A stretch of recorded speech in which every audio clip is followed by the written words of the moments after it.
গোলাপজান নিচে নেমে দেখে রাকিব বৈঠকখানায় অপেক্ষা করছে, সঙ্গে মেহেরবানও ছিল। দুজন মুখোমুখি বসে কোনো একটা বিষয়ে আলাপ করছিল।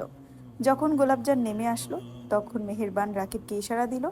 রাকিব আস্তে করে উঠে গেল এবং মেহেরবান গোলাপজানের দিকে তাকিয়ে বলল, তুমি যেতে পারো, 2-3 দিন ওখানে থেকে এসো, ভালো লাগবে। গোলাপ মাথা নত করে সম্মতি জানালো। তবে গোলাপের মনে একটু ভয় ছিল, কারণ গোলাপের বাড়িতে আর কেউ ছিল না, শুধু বাবা মাই তো ছিল, তারাও তো নেই। তাহলে একা বাড়িতে যেয়ে মেয়েটা কি করবে? কিন্তু সেই সব কিছু মেহেরবানকে না বলে সেও রওনা দিল রাকিবের সঙ্গে। তার ধারণা ছিল সে একা থাকতে পারবে, আর তাছাড়া তার বন্ধ কামরায় থাকতেও ভালো লাগছে না। তাই সে রওনা দিল তার বাবার বাড়ির উদ্দেশ্যে। বৈঠক পেরিয়ে মেইন গেটের সামনে আসতে আসতে মান্নাতের পোষা কুকুরটি বাদশাহ অনেক জোরে জোরে চিল্লাতে শুরু করলো। রাকিব প্রথমে ভয় পেলেও ভয় পেল না গোলাপজান। আস্তে করে হেঁটে হেঁটে কুকুরটির সামনে গেল এবং যেয়ে কুকুরটির মাথায় হাত বুলিয়ে দিল। এই কয়দিনে মান্নাতের পোষা কুকুরটির সঙ্গে মান্নাতের খুব সখ্যতা গড়ে উঠেছে। গোলাপজান প্রথম প্রথম ভয় পেলেও মান্নাত তার ভয়টি ভাঙিয়ে দিয়েছে। প্রায়ই কুকুরটিকে খাবার খাওয়ায় গোলাপের হাত দিয়ে মান্নাত নিজে দাঁড়িয়ে থেকে, এবং তার মাধ্যমেই কুকুর এবং গোলাপজানের মধ্যে একটা বন্ধুত্ব সম্পর্ক তৈরি হয়। মান্নাত খুব ভালোবাসে বাদশাকে, তাই যাওয়ার সময় বাদশার কানে কানেও বলে গেছে গোলাপজানের দিকে খেয়াল রাখতে। কিন্তু কে জানে কেন এই অবলা প্রাণীটি গোলাপজানকে আর রাকিবকে একসঙ্গে দেখে এত উতলা হয়ে উঠেছে। আচ্ছা, এই অবলা প্রাণীটি যদি কথা বলতে পারতো, তবে কি গোলাপজানকে আটকাতো রাকিবের সঙ্গে যাওয়া থেকে? হয়তো আটকাতো, আর না হলে ওনার কুকুরটা ওনার মতোই হতো, কোথাও যেতে দিত না। গোলাপজান এগুলোই ভাবছে। ভাবতে ভাবতে কুকুরটাকে একটু আদর করে সে ফিরে এসেছে। রাকিব ভয় পাচ্ছিল কুকুরটার সামনে যাওয়া থেকে, কারণ রাকিবকে দেখলেই কুকুরটা কেমন যেন উন্মাদ হয়ে যায়। রাকিবকে পারে না সে ছুটে এসে কামড়ে দিতে। রাকিব কুকুরটাকে একদমই পছন্দ করে না, শুধুমাত্র মান্নাতের পছন্দের জিনিস বলে এটার দিকে নজর দিতে পারে না। না হলে কবেই রাকিব এই কুকুরটাকে বিষ খাইয়ে মেরে ফেলতো। প্রতিবারই তার খেয়ালে এই চিন্তাটা আসে, কিন্তু মান্নাতের ভয়ে সে কুকুরটার দিকে নজর তোলে না। তবে গোলাপজানকে তার ভীষণ পছন্দ হয়েছে। মান্নাতের পোষা কুকুরটাকে তার অপছন্দ হলেও গোলাপজানকে সে চায় নিজের করে পেতে। তবে কথাটা শুধুমাত্র মন পর্যন্তই সীমাবদ্ধ রেখেছে সে, এখন পর্যন্ত কাউকে জানায়নি এবং জীবনে কোনোদিন জানতেও দিবে না। কথাটা সে মনের মধ্যেই রাখবে, জবান অবধি কখনো আসতে দিবে না। কারণ জবান অবধি যদি আসে, দেখা গেল হাসান মান্নাত তার জবানটাই কেড়ে নিল। সেই কারণে সে ভুলেও এই কাজ করবে না কখনো। আমাদের দেরি হয়ে যাচ্ছে, আপনাকে আপনার বাড়ি পর্যন্ত পৌঁছে দিয়ে আমার একটু বাজারে যেতে হবে, ফুপা ডেকেছেন।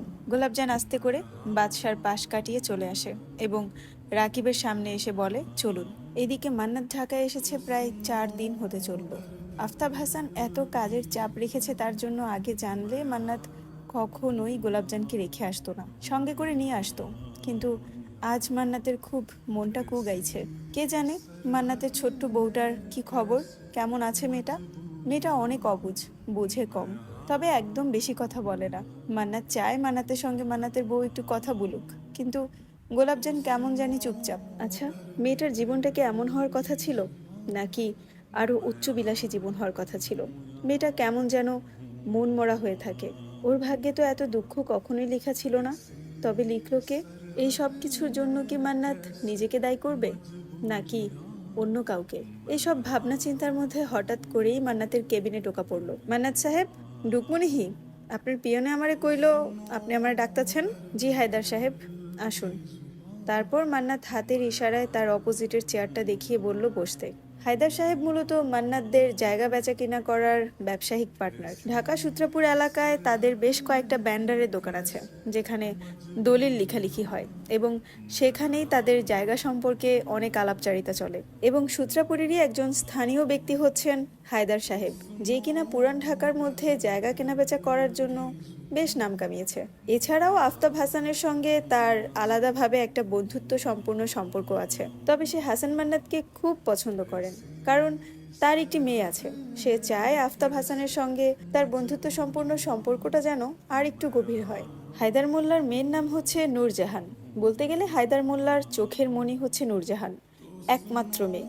ঢাকা শহরে বেশিরভাগ জায়গা এবং পুরানো বাড়িঘরগুলো সবগুলোই মেয়ের নামে সঁপে দিয়েছে। মেয়ে তার যখন যা চাইবে তা মন থেকে মুখ পর্যন্ত আসার আগেই হায়দার মোল্লা চোখের সামনে হাজির করেন, যাতে করে কষ্ট করে মেয়ের মুখে উচ্চারণ করতে না হয়। এত আদরের মেয়ে নূরজাহান, মা মরা মেয়ে। হায়দার মোল্লার প্রথম স্ত্রী মারা যাওয়ার ঠিক 4 মাস পর সে একটা বিয়ে করে, কিন্তু ওই বউ মেয়েকে পছন্দ করে না বলে দ্বিতীয় বউকে গলা টিপে হত্যা করেছিল হায়দার মোল্লা। মেয়ে তার চোখের মণি।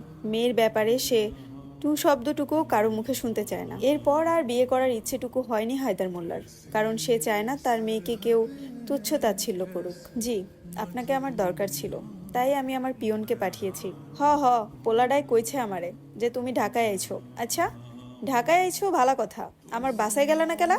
মাইয়াটা তোমার আওয়ার খুশিতে কত কিছু রান্না করবার লাগছে তুমি জানো?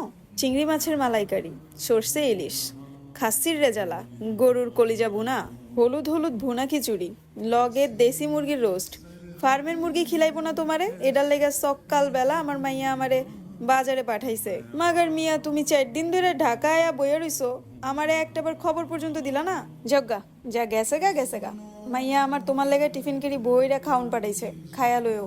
আচ্ছা ঠিক আছে, খাবার এনেছেন ভালো কথা, আমি খেয়ে নিব। তবে এখন কাজের কথায় আসেন। হ শুনবারই তো আইছি। তুমি কামের কথা কইবা আর আমি শুনবো না, এটা কি ওইবার পারে নাকি? আপনাদের গ্যান্ডারিয়াতে 40 বিঘা জমি আমার পছন্দ হয়েছে। কিভাবে কি করতে হবে সেটার খবর লাগান। জমি আমার চাই। হ্যালো, আসসালামু আলাইকুম এভরিওয়ান। আমি জান্নাত রহমান আপনাদেরকে গোলাপজান গল্পের 13তম পর্ব পড়ে শোনাচ্ছি, যেটার লেখিকা এবং কণ্ঠে আমি জান্নাত রহমান। গল্পটি আপনাদের কাছে কেমন লাগছে অবশ্যই কমেন্ট করে জানাবেন, এবং যদি ভালো লাগে আগে বাড়বো কিনা সেটাও কমেন্ট করে জানাবেন। আর অবশ্যই বেশি বেশি রিপোস্ট করবেন, যাতে করে আমার এই গল্পটি আরও অনেকের কাছে পৌঁছায়, এবং লাইক কমেন্ট শেয়ার যেন বেশি বেশি হয়। আমার লেখা গল্পটি যদি বেশি বেশি শেয়ার হয় তবেই আমি এটা চালিয়ে যাব এবং প্রতিদিন একটা করে পর্ব দেওয়ার চেষ্টা করব। গল্পটি কেমন লাগছে অবশ্যই কমেন্ট করে জানাবেন। আল্লাহ হাফেজ।